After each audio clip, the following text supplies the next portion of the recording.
The teaching strategy that I'll be using for English language learners will be a PowerPoint presentation.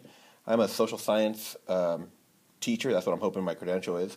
My unit was on World War II, and I would start the unit off with a discussion on Pearl Harbor and a PowerPoint as well.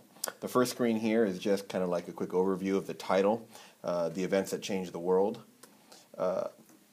From here, I talk a little bit about what life was like prior to the bombing in Pearl Harbor, how it was considered to be a very nice base to be stationed at, and how peaceful it was.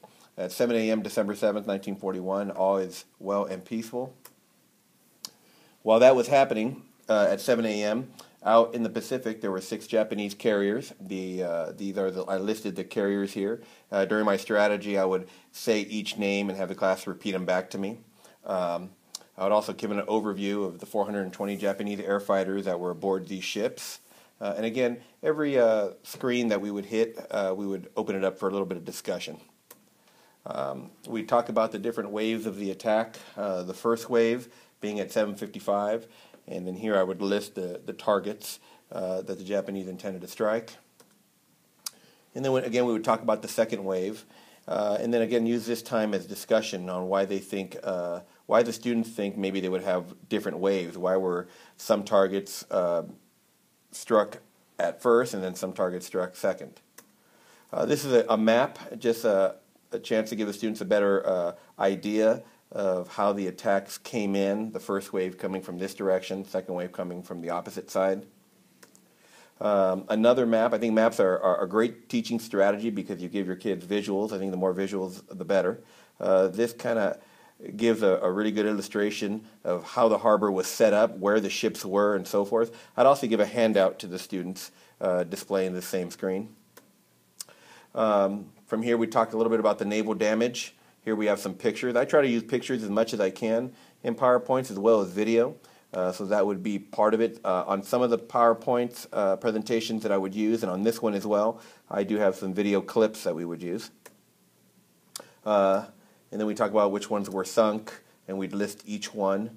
And again, for the English language learners, we would spend a lot of time with repeating names, and so forth. And then it just goes on to talk about the ships that were sunk and which ones were destroyed. Here we're going to talk about total military damage. Again, open up a class for discussion, talking about what military damage includes. Here we start to list exact numbers of the ships that were damaged, how many were sunk, and so forth. We're also talking about the aircraft that were destroyed. Then we're going to get into the human casualties. At this point, I would put the class into groups after going over the numbers, just for them to, as a group, reflect on these numbers, on the human casualties, and what they thought maybe survivors of the attack felt. This last one, this screen here has a video clip, and again, I like to use videos as much as I can. This video is of President Roosevelt's Day of Infamy speech, and again, I think that's another great strategy just to give students better insight.